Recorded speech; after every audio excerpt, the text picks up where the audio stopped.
Hi guys, welcome back. Today we're going to talk about how to film a fitness commercial using A7S3.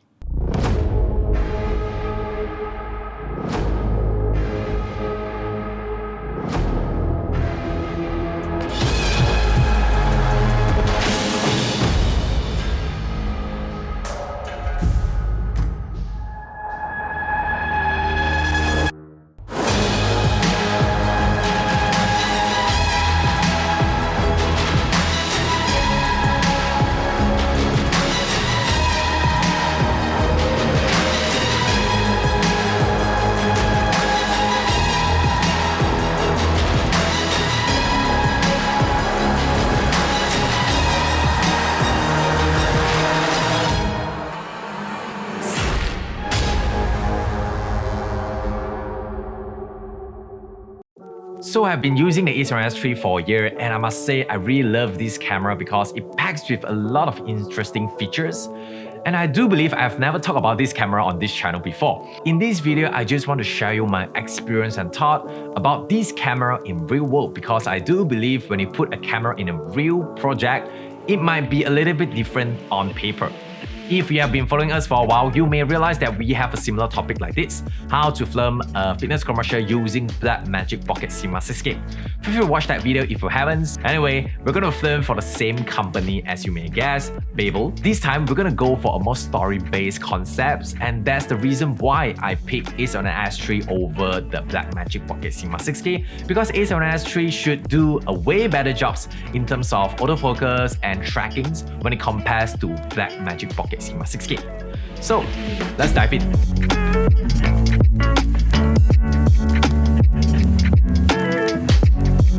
I've been using the Sony mirrorless camera for many years, and I must say this is the best video camera I've used so far.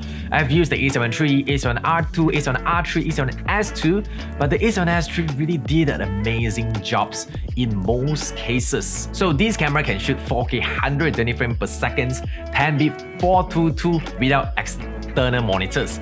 So you don't have to rig up your camera and still can remain the small form factors, which is great for a gimbal lover like me. The next thing I really have to point out is the eye tracking. The A7S3 did a flawless job in terms of eye AF. In most situations, I would say, even in a backlit or a dark environments. With that being said, the AF really helps me a lot in these projects because I don't have an AC or a wireless focus control. And in most cases, I use this camera on a gimbal, so I don't really have an extra hand for focus pull for most time, and I really just rely on autofocus from this camera. Of course, all of the tracking features have to pair with the autofocus lens, and I've used all native lens for these projects.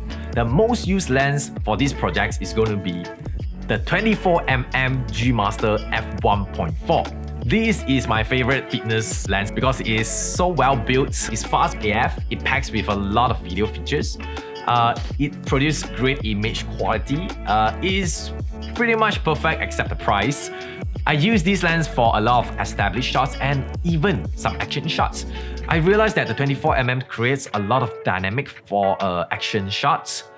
The next most used lens, surprisingly, is the cheap 50mm f1.8. So this lens is fairly sharp, not great in terms of full focus, but if you use it at AF, it does a pretty good job.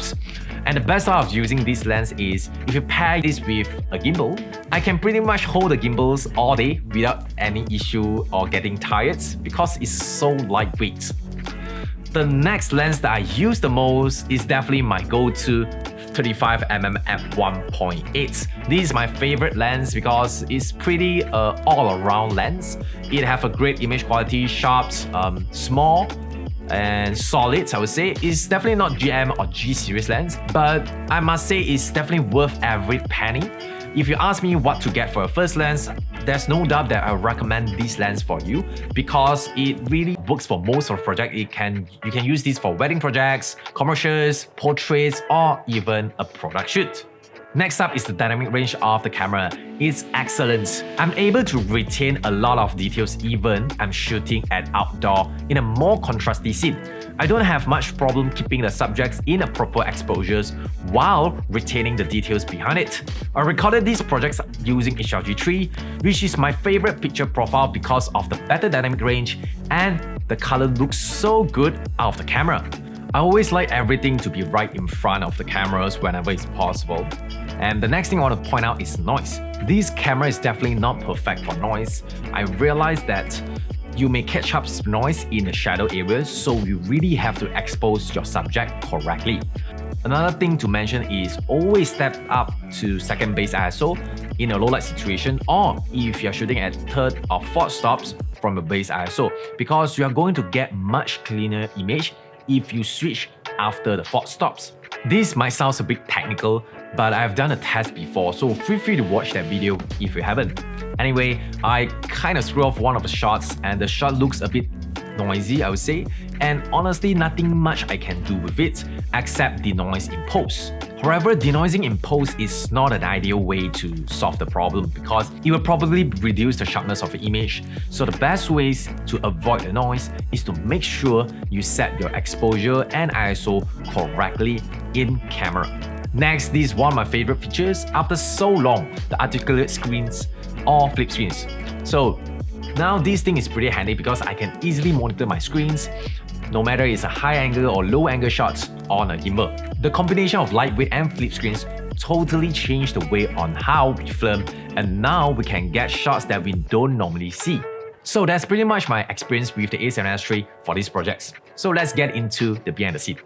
Oh, sorry guys, before we jump into the behind the scenes, just to give you guys a general idea for the light setups, instead of me break down shot by shots. The main light that I've used for these projects is Aperture 300D2 with a softbox and a grid. As for field lights, I use either the RGB light tube from Bronic or RGB LED panels from Luxley Timpani. The great thing with all these RGB LED lights is you can manipulate the scenes easily without color gel, and the best thing about these lights is I can use V-mount battery. I always prefer cableless setups because it's so much easy to move around without tangling and also less worry for the power source. Anyway, let's get back into the behind the scenes.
I hope you guys enjoy these videos. These videos were shot by a small team of people, but the video turns out pretty well.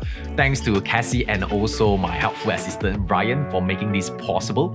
All in all, I'm pretty satisfied with these cameras for these commercials. It works flawlessly, and I think this camera is definitely going to be my go-to camera, and I would definitely recommend this camera for serious filmmakers who shoot a lot on gimbal, who prefer lightweight like me, and wouldn't want to compromise the image quality and autofocus. So this camera is definitely worth investing. If you have any questions about the camera or the behind the scene, feel free to drop down below. And as always, create, learn, and have fun. I'll see you guys in the next video.